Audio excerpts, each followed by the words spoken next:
So now it's my pleasure to start the presentations today. And so we start off with Amish Gandhi. She is a recognized thought leader and seasoned marketing professional with a passion for driving innovation and growth. She has over 15 years of experience in industry, and she's established herself as a respected expert in performance marketing, brand strategy, and customer engagement. Amish has worked with some of the world's most recognized brands and startups, including SAP, Google, HP, Accenture, Tipalti, CitySearch, IAC, and Time Warner. Today, she's going to share her experiences in integrating AI-driven strategies through every phase of the customer journey, resulting in improved customer satisfaction, engagement, and retention.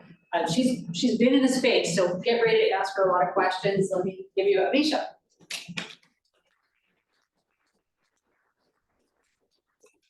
I don't need to wear a mic?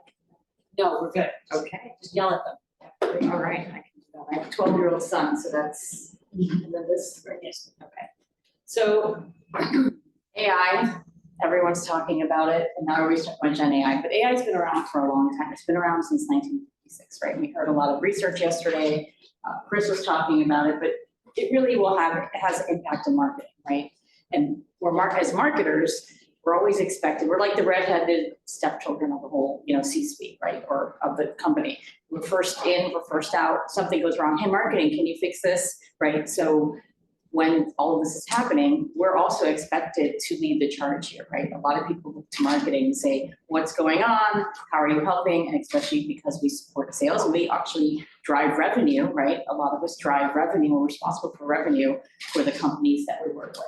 So how are we going to elevate the customer journey? So that's what we're going to focus on for this chat.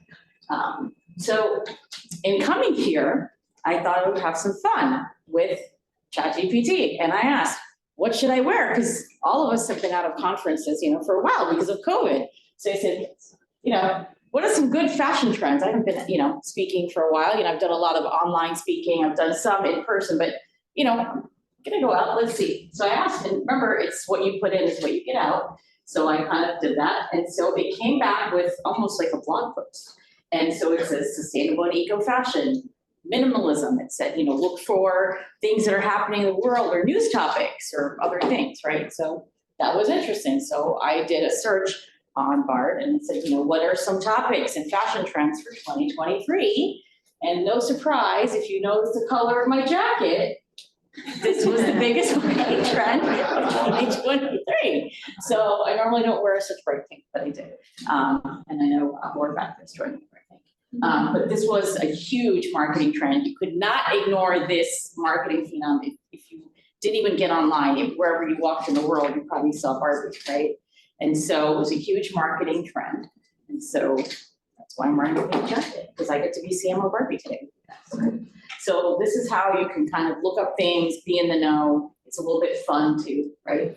So we all woke up this year, 2023, we came back to work. And this is what we saw. I saw this on LinkedIn. It was like every single marketing person I knew or big person, all of a sudden it was all about ChatGPT. What are you doing? You walk into work and your CEO or your head of marketing is like, what are we doing here? What is our plan? So everyone expected, they're seeing it online. What are we doing with generative AI? How is this going to impact marketing? How can we use it? Are there competitors using it? These are questions that I got from my CEO like January 2nd. I'm like, what? So you go on LinkedIn and then people were putting out things like everything you need to know about ChatGPT, and people were, sharing ideas and other things, right? So I don't know if you guys, how many people felt that way when they walked in January? All of a sudden ChatGPT like exploded and threw up on everything. A couple of people. How many people got asked by either their CEO or other marketing folks or leaders, like, what are we doing? A couple of people. How many people are getting asked now about that? A lot more, right? So, and now it's our fire drill. It's a prompt. So everyone, go to the exit. We'll come back.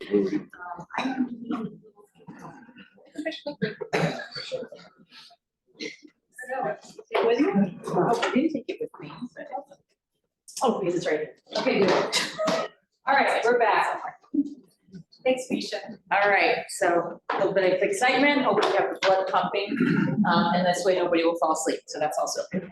All right, so AI prompt, as I was saying. So everyone's talking about this. We spent a lot of, some time yesterday that everyone should now be a prompt engineer, right? And right now, people are going to be specialists for this, right? Eventually, it will become pervasive and everyone will be doing this, right? But it really depends on what you put in is what you're going to get back.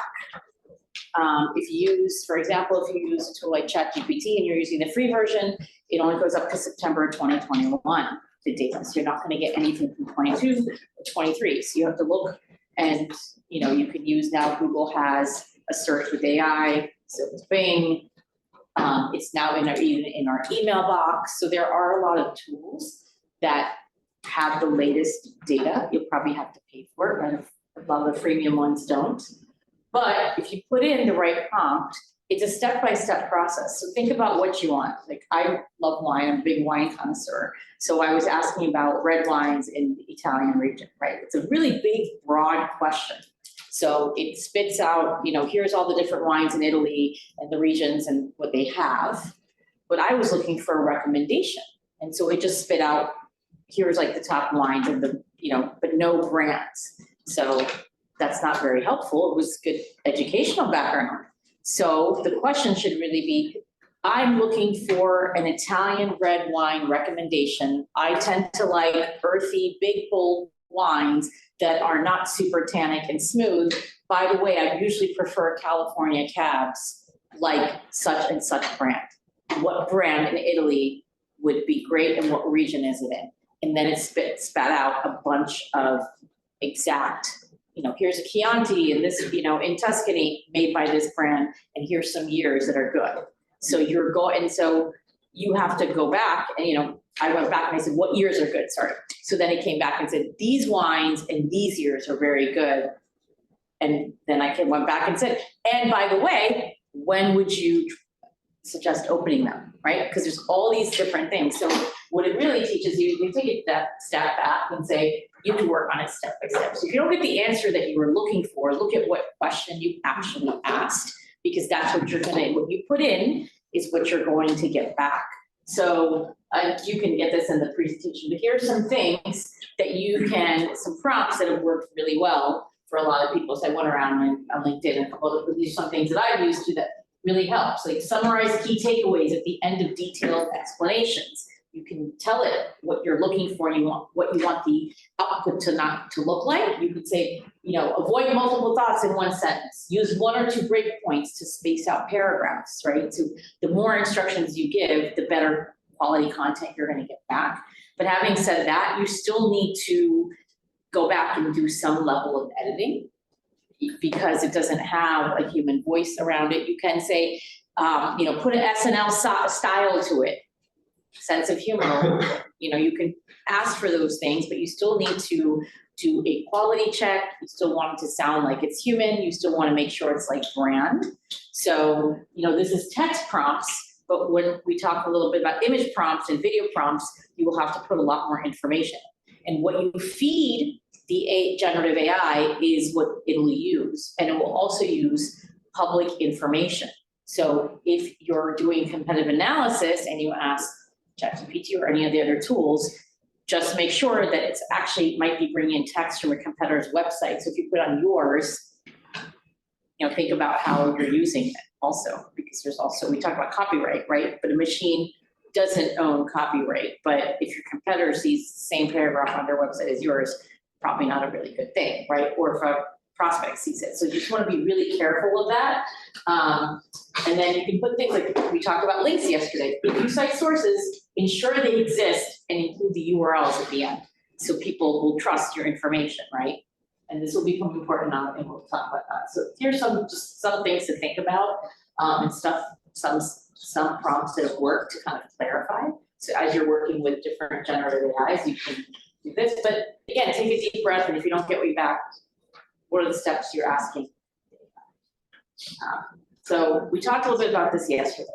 Search volume is going to decline, right? So that's why Google, they're all putting AI in front because they want you to come and still use them for their AI and not just use bots, right? But eventually it's going to be in a lot of our tools, in Slack and everywhere else. You can ask the question, it will crawl and it will come back very quickly and tell you the answer that you're seeking, depending on what you put in. So the actual search volume will go down. It's not that the need for information has gone down, right? People are still going to want the information. We're just going to get it in a very different way, and it's not going to be maybe human searching, it's going to be AI searching. And so Gen AI is searching. So brands are going to really have to evolve, and you're going to have to become now the center of excellence for information on whatever topic you are. If you are the expert and you're the voice of that topic, then you will get cited as a source. Wouldn't that be great? Prospects looking, and then it's like, oh, on, when I worked at SAP or Google, hey, SAP says this, go to their web, this is where we got the information from. That's awesome, because then all of a sudden, it's a little bit influential, right? Because now it's, SAP gave the information, they must know what they're doing, right? So it's knowledge. So your brand, and you could be a small brand, and if you have amazing content, you can own that topic, right?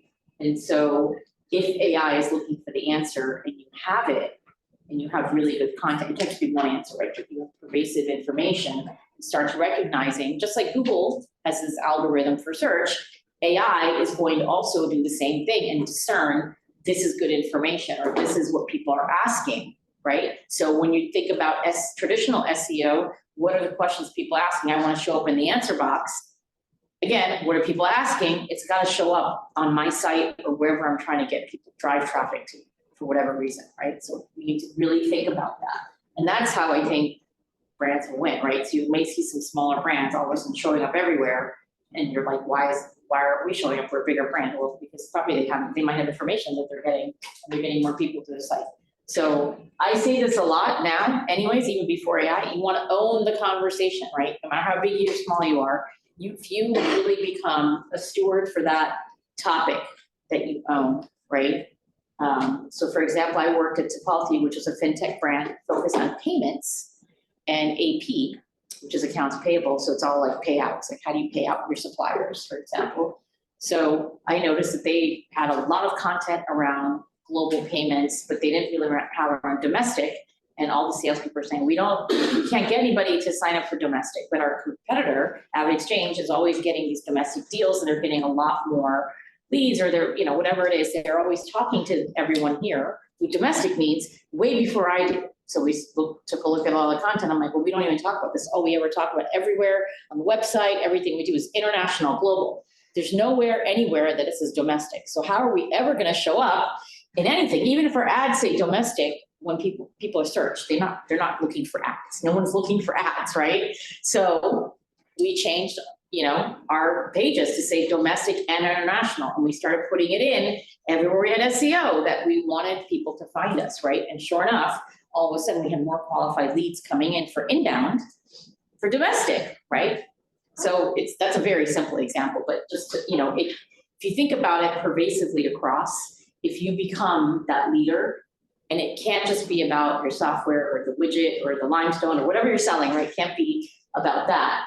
It has to be around what is important to the persona that you're selling to, what is it they're talking about currently, and how do you become the topic leader, or someone that says, hey, I know this market, I'm gonna help you, even if it's not related exactly to what we're offering as from a product perspective, this is gonna become important. So that's what I mean by own the conversation.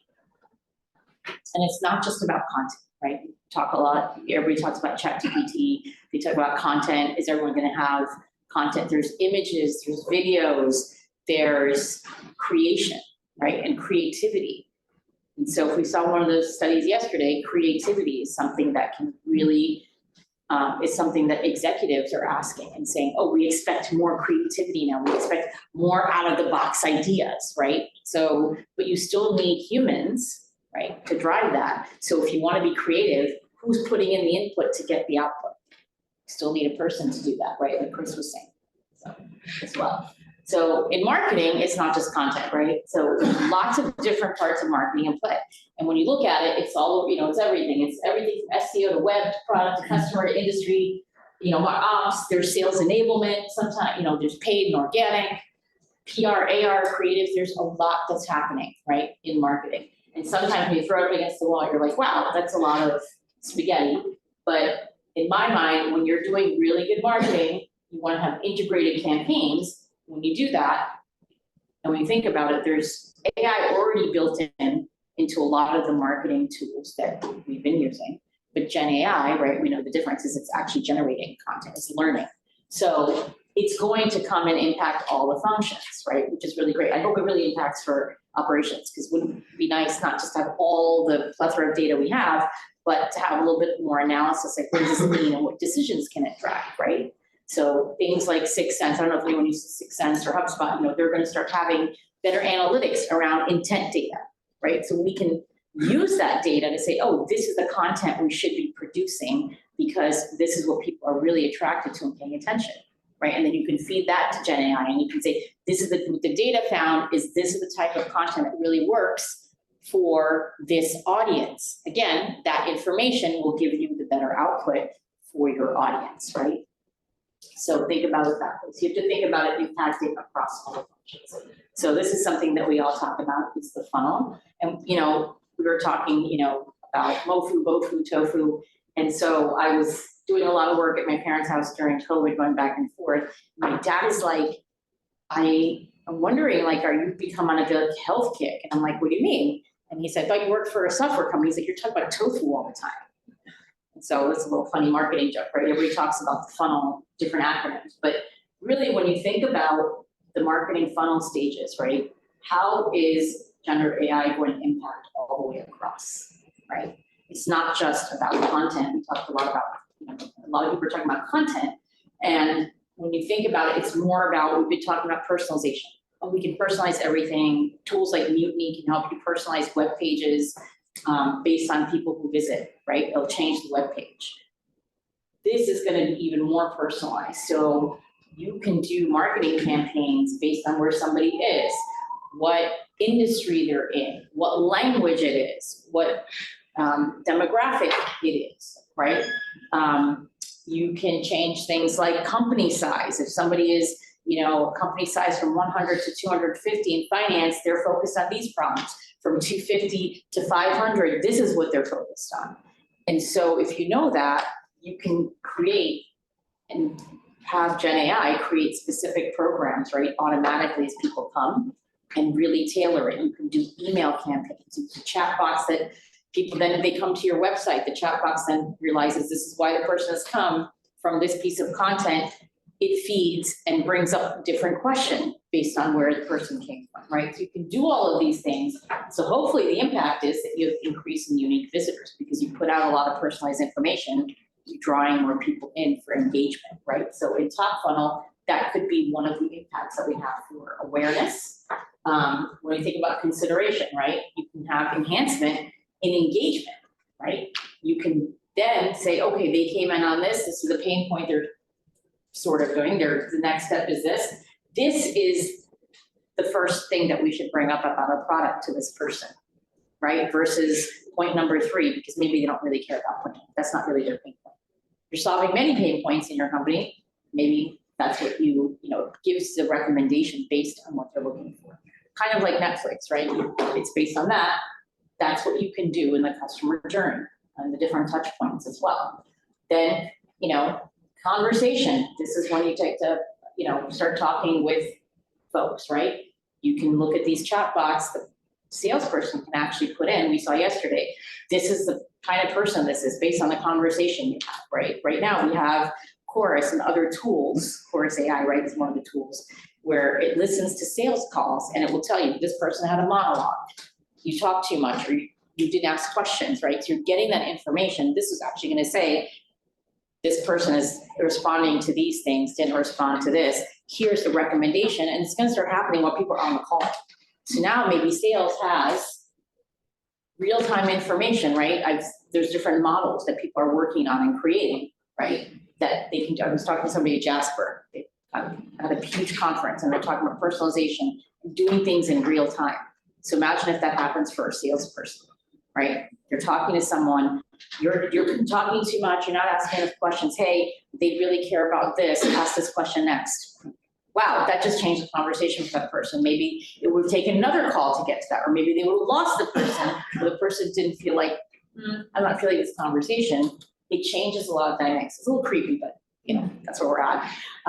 We don't want the sale, so it could increase your product sales, right? The impact in the conversation phase. And then once they become your customer, how do you increase customer retention? We work so hard to get our customers, we want to keep them. So again, you could have chatbots, you could set up reward programs, you could set up other, communities. We have a lot of companies now have customer communities. You can have generative AI help you manage some of those communities, right? And say, these are the trends we're finding, here's questions, and then here's the content that we should be serving up, right? So those are all things that can help us do our job better. But again, it's all about how we set it up and how we best use the tools, right? So you can set all of this up and you get all this information, but if you don't use it in the right way, it's not going to have the desired effect. And there will be governance around this. There's a lot of talk about governance at GDPR now, right? So this is a really ugly slide, I'm sorry. I'm not a designer, and I didn't have a time to ask ChatGPT or, Midjourney make me a beautiful slide. But this is some of the things that I just talked about with the funnel stages, right? How do you transform, right? This is really marketing and sales, right? Because we're not just marketing in a silo. We're really working with sales and product and customer around go-to-market, right? And go-to-market is this customer journey, right? So if you think about it, we talked a little bit about dynamic audience targeting segmentations. So then you could have those hyper-personalized emails at scale, right? You could serve up a persona, but in different geos, in different language, in different company size or different industry, and it's just rapidly making those changes for you, right? You want to test it out. All of this, you want to run a pilot and test it out, because you don't just go gung-ho and then you're like, oops, we made all these mistakes and now you have to call back, right? So think about this and think about how you can test some of these, right? And that's the next point is, do A/B testing. You can do this on page layouts, ad copy, SEO strategies, right? It's all being impacted by Gen AI. So make sure that you can see that, and the data will tell you if you're getting your ROI back, what's the maximum return on investment, right? You can test out a lot of things and serve up different pages. Is it effective? What's more effective? You can look at that data as well. You can also say, hey, when a new customer joins, Gen AI can send a really nice warm welcome and even provide personalized training content on what they bought. And then they can see that they did the training on certain things, and they can say, hey, your software, did you know that we have some new features that have come out? We noticed you weren't even using the old feature, and this is how it can help you maximize the investment you just made either in the software or in the widget you bought, or like, here's some new trends we're seeing that people are doing in your industry. So you can really make it valuable for your customers you have too, right? Not just the prospects that you're selling to. And then working with sales leadership, you could also offer real-time recommendations to sales, right? And also to customer, you can look at churn modeling on usage trends and customer behavior and say, here's some generated content, or here's some generated recommendations based on all the data that we're getting, right, from all the different tools. So that's something that'll come next, right? But when you start looking at the customer journey and all the different touch points, this is how Gen AI can impact and make kind of you leap ahead of the competition, or give you better and more information and make it super hyper personalized in a way that, we've been talking about this for every market, but in a way that's a little bit more cohesive, right? The whole campaign can then be hyper personalized, because eventually Gen AI, you're looking at, they went from this point A to point B to point C, and some other people went B, C, D, and F, right? And so they're missed out on some other content.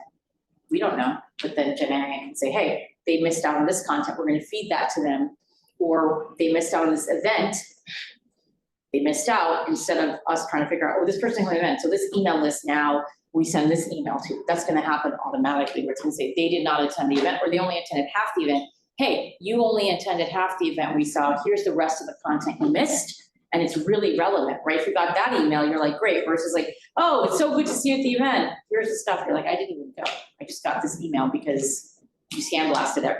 We all do this. We blast everyone after, like, thanks for coming, and here's all the great stuff we did and pictures. And you're like, I didn't even go. So instead, it's like, oh, you missed out. Here's what happened while you were gone, or why you didn't make it, and here's how you can access it, right? So it becomes a little bit more real for the person on the other side.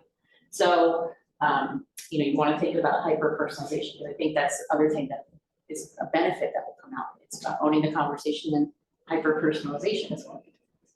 So here's the customer journey. It doesn't go like this. It's like shoots and ladders, as we all know. People come in different ways and forms, depending on how they're interacting with you. But everyone is typically, before they come to your website or know anything about you, people are going to go and look you up. They're going to find information about you, right? And they're not just going to use Google anymore. They're going to use their generative AI. They're going to use other things, right? So when I ask somebody on my teams, hey, can you look up, something, or we want to know something more, they would look up, they would come up, they'd create a brief, they'd find information on our competitor. Now they can just go to a Gen AI tool, get all that information, get the brief, right? So that means your customers and prospects are doing the same things, right? So you want to think about it that way. So when you're thinking about the entire customer journey, we all want it to be connected. We want to do integrated campaigns. We want it to make sense. We want to make sure that it's really relevant. So a lot of people, I'm in tech, so a lot of people talk about the product and every feature and functionality. They want to put it all on there. And, usually CEOs like, they're usually engineers. And they're like, we need everyone to know everything that we do, every bell and whistle, it needs to be on there, everything that we address, right?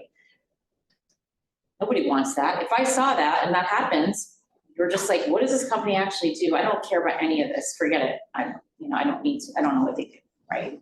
You want to be very clear. This is the pain point we address, or this is what we're solving, or this is what we provide, or whatever it is, really clearly. And you can use Gen AI. You can use other AI tools to help you figure that out. But then it can also say, here, you can look at the data and say these messages worked really well. You can feed it and say these messages don't work well for our audience. These messages do, and these pain points do. And eventually you'll get to that point. So you're going to talk in the language of your persona, in the pain points. You can even say, I'm putting in these pain points. Are these the biggest pain points for my customer? I tried that with a couple times in January, and it actually came back with different kinds of information, said no. And by the way, all your competitors say the same thing. Because I said, and what about these competitors? What do they say? And it was literally everyone had like such a similar storyline. You don't stand out. So you can even, sort of stress test what you've come up with against your competitors by asking the right questions. But when you're in the customer journey, look for the right signals, right? So we're always talking about what's the right time for upsell or engagement? What's the right time to reach back out to this person? So if you use Gen AI in the right way, you'll be able to serve up what you need at the right time and know if it is or not by the data that you get back. And then you can use that data to kind of inform, right? And you're kind of learning in the Gen AI, the tools that you're using are learning as well. So it's a little bit about that. And so when you're thinking about your customer journey mapping, you can also use Gen AI to figure out what are the critical touch points and deliver customer engagement. And so, tools like 6 Sense, HubSpot, and others are working and integrating generative AI capabilities into these tools. So it not only will give you the data, but it'll give you the recommendations. So, hyper-personalization, content creation, yeah, it's not totally new. This has been going on for a while, right? But this is generative AI. So Amazon uses AI, right? You get your product recommendations now based on, on their product pages. So you get recommended for you or frequently bought together, right? Now, Amazon can take that information and say, you know what? People are clicking on this frequently bought together, you feed it generative AI. Now the content and the recommendations can give you other pieces of content and say, okay, people didn't click on this. If they didn't click on this, then they clicked on the second one more. That we're gonna switch out and put up front, right? And then they'll create content around that. So that can be done through generative AI because it's learning more of what you're actually doing. So that's something, I know it's all very creepy, but that's how it works. I mean, if you have a credit card, then people know, so it's not that crazy. Starbucks, right, uses predictive analytics, and now it sends personalized marketing messages to their customers. And now it can be done at scale. So maybe if you're in Texas, they'll say you all, and maybe if it's, California, we'll say, something more Zen. They could do things like that with Gen AI, right? And Netflix and YouTube already use AI algorithms to make recommendations, right? But now they could be sending you emails and follow-up emails based on what you're watching. It could be automatically generated. So, I binge like Queen's Gambit. They could then reach out to me and say, hey, you like this, why don't you try something else? But I get that automatically. Instead of them doing a campaign on a new show that's coming out, they could just say, oh, this show is similar to this, target everyone that's watched these 3 shows only. And then for this other show, because they have so much content, target these people because it's similar to this. So again, you're getting that kind of experience. So here's a case study.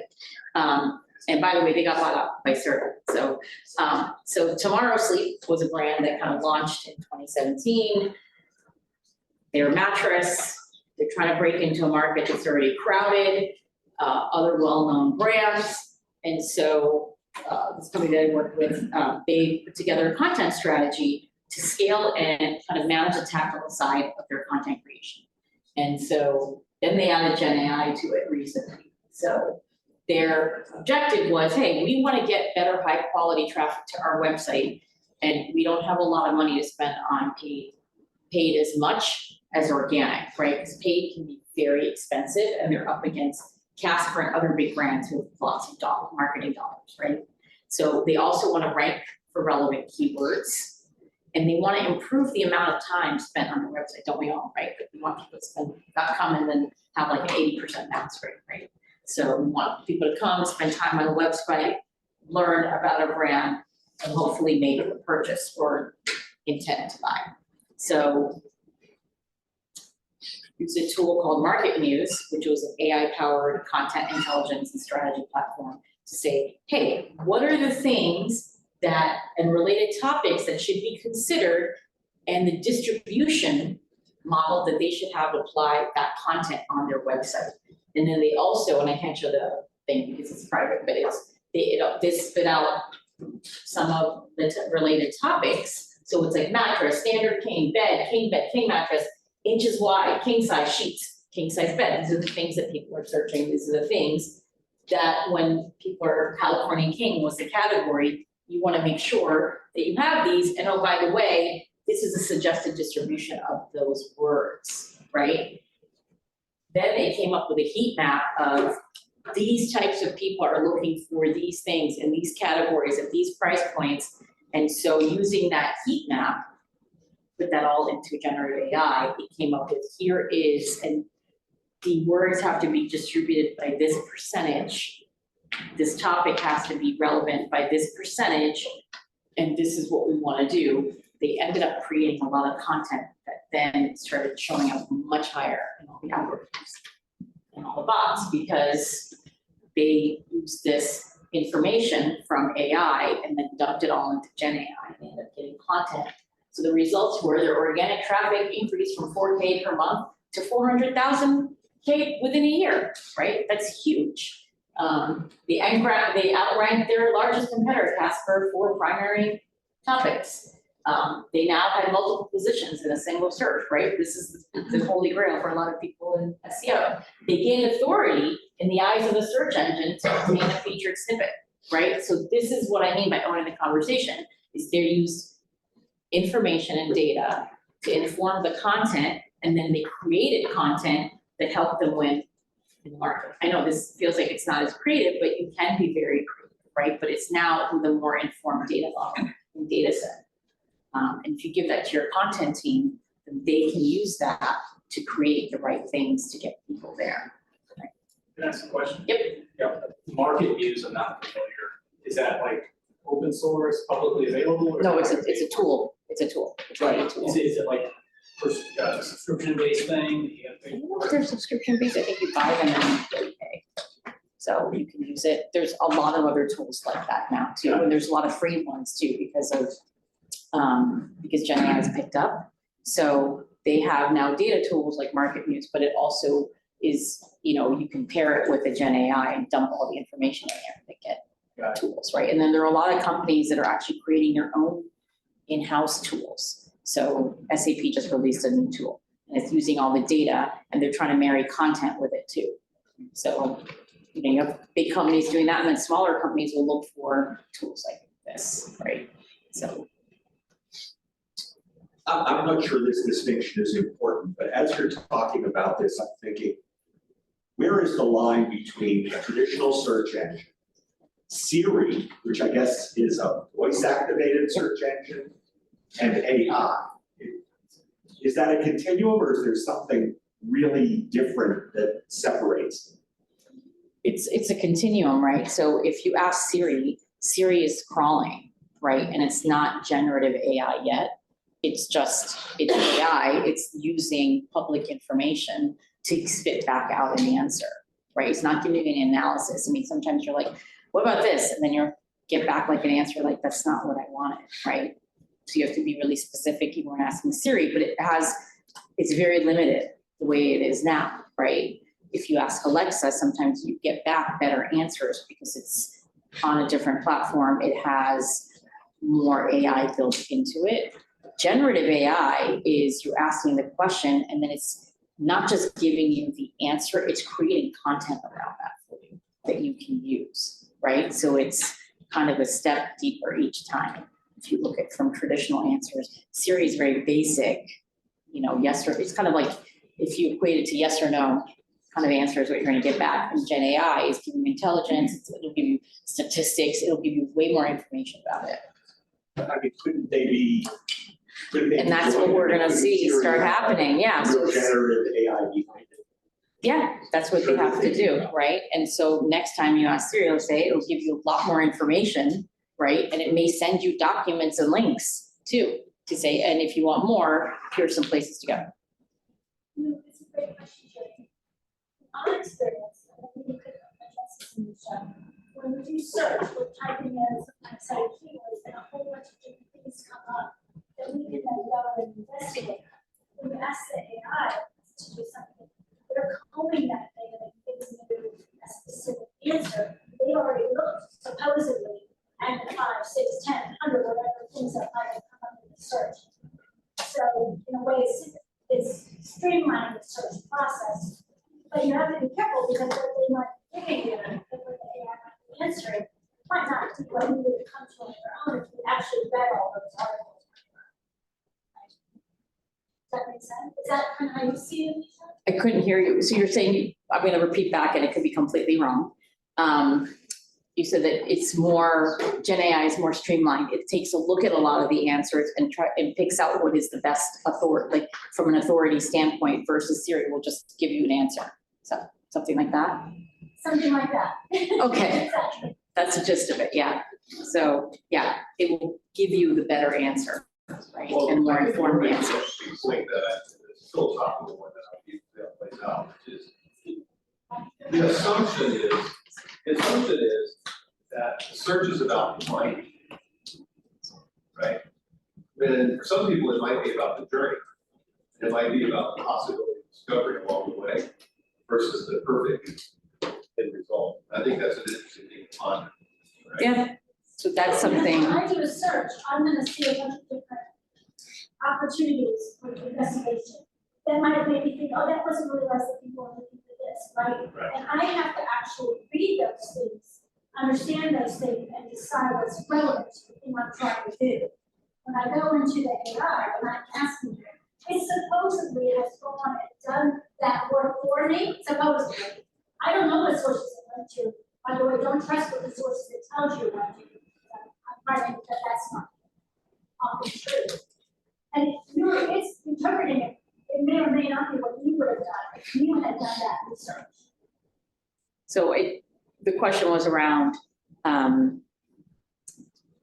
and it's a philosophical one, right? Are you getting an answer back because of the search volume and that's the most answer that's showing up everywhere? Or is it really the right and best answer? So as Gen AI is learning, right, it's kind of discerning. So that's why your input is really important because it's going to determine this is the best output for you because you're seeking something and you're asking for it in a certain tone, a certain voice, a certain bent or bias, if you will, right? I think yesterday there was an example and said, also, they changed the name from a man to woman and it changed the answer, right? So if you're asking the question in a way that's how you're gonna get the result, and Gen AI is gonna learn it's taking a look and saying, this is what this person is asking, and this is the output you're gonna get based on the parameters that you put on there, right? And then eventually, we'll get tools that are generative AI that will learn your style, and eventually be able to mimic your exact style and to determine, like Amisha thinks this way, and she usually likes these answers and asks questions this way versus Laura who's asking this, and could ask the same question, the same prompts, and eventually we'll get different answers based on what it's learned about each of us. And that's actually part of the problem, like, from my point of view. Because if you're doing real research, and you're actually doing real analysis, you should come somewhere close, right? As a researcher, there, yes? Yeah, So- absolutely. Laura's saying the research should, be the same answer, and that's correct, right? So that's why there needs to be governance and there needs to be like a QA process. So if you're looking at stats, you don't have the right link, you can't just post it up for your company, you have to do QA around it, right? There's still that need to do quality checks and make sure that it's not your competitor's information, or make sure that it's not an erroneous stat, or it's not based on fake news. If there's a lot of volume of fake news on a topic, and then it's like, oh, this is a fact, this is historical information, and it's not, you still need to do the QA check on it. We're not there at the point where AI is checking itself, right? So it's still early days, right? So that's something to think about too. I feel like it's everywhere, but it's still early days, right?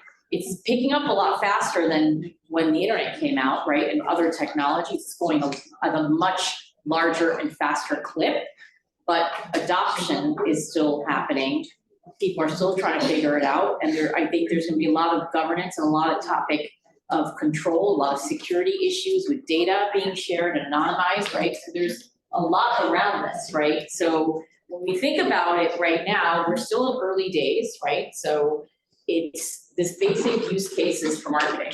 It's text or content creation, right? We're seeing video and image creation. There's marketing automation tools that are getting Gen AI built in, and SEO, because that's where it's really being impacted in search by a lot of the things that are the tools that people are using, right, instead of searching. Customer service is another really good area that people can think about and do now. And then as we get to quickly this future, generative AI will start doing code, and what's the best code around cookieless, right? So these are some of the immediate kind of in front of us opportunities around Gen AI that we see a lot of use cases on currently. And so another Gen AI, right, we talked a lot about ChatGPT yesterday, it's content. There's also image creation, right? So this is in Midjourney, you could put a prompt in it, someone put an adorable rubber duck, medieval knight. You got an adorable duck dressed as a medieval knight. Prompt, sand cathedral. This is the image created by Gen AI. It's crawling everywhere, it's looking at thousands and thousands of images and then saying, this is what a representation best looks like for what you have asked for, right? And then I also include a link that you can see, like 5 ways to use Midjourney. This is a very popular tool, it's been around for quite a while.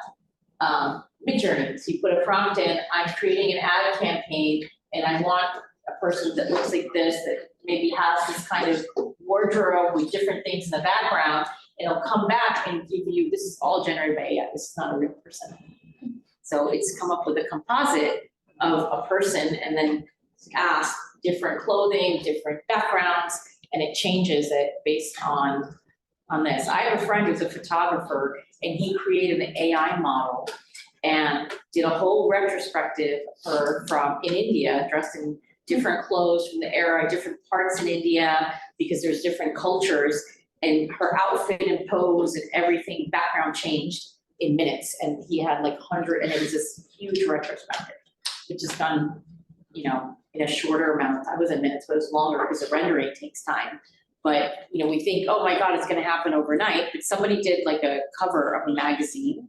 A designer still had to spend like 16 hours. It was like half the time that he would normally have spent on the cover, but it cut it down. So again, it's a tool, it can help, but you still need human intervention, right? So, and then there's also biases built in. So you're going to have to think about that. Does your output match? And is it biased or is it not? You still need to do that because AI is not going to do that. It's pulling from everything. So we asked, AI, we asked, in Midjourney and another tool, we said, okay, we want pictures of CFOs, for example, right? And it spit out and they were all men. I was like, that's not a good representation. So we said we would like people, we have to make very specific, and it came back with a much better diverse set of pictures for us to use, right? So again, it's all about, the input and there's bias and a lot of other things built in. So we only have a couple minutes left. So this is kind of a little bit of a roadmap, like, hey, this is all great. When I go back to the office or whatever, at home or wherever you're working or consulting or whatever you're doing, how am I gonna use this, right? This is all great. It sounds like massive.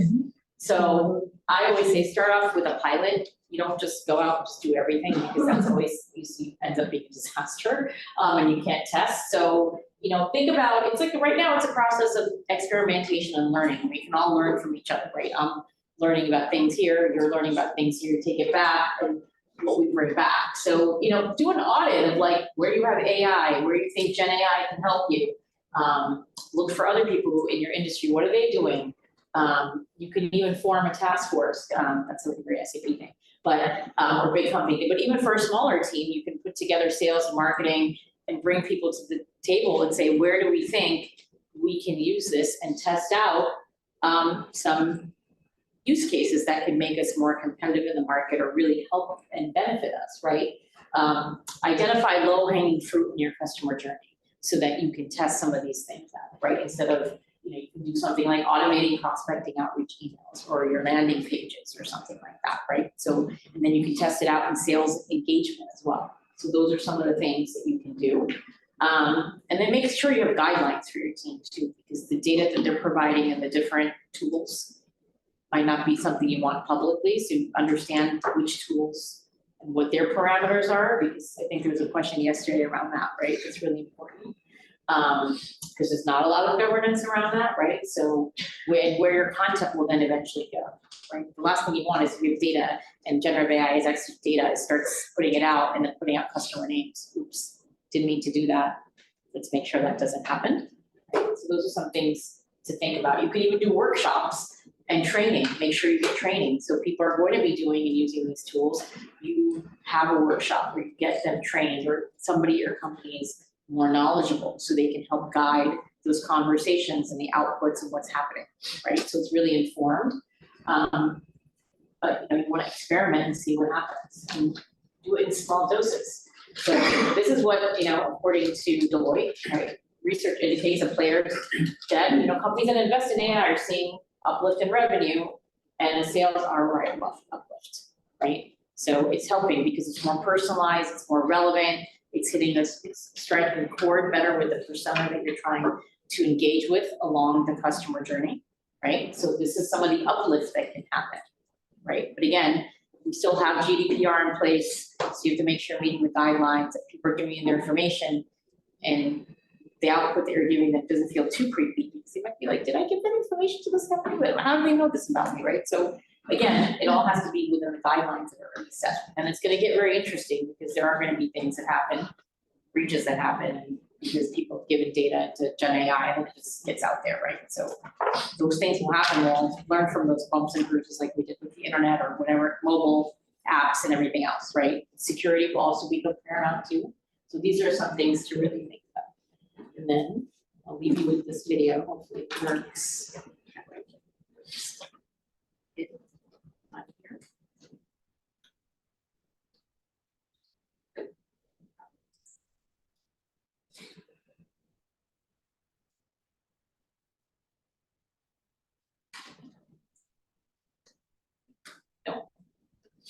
Not gonna work. Okay, sorry, it's doing a great.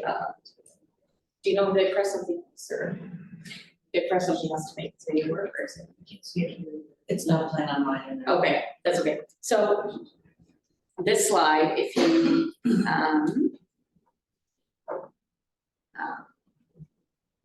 so Heinz did something very catchy.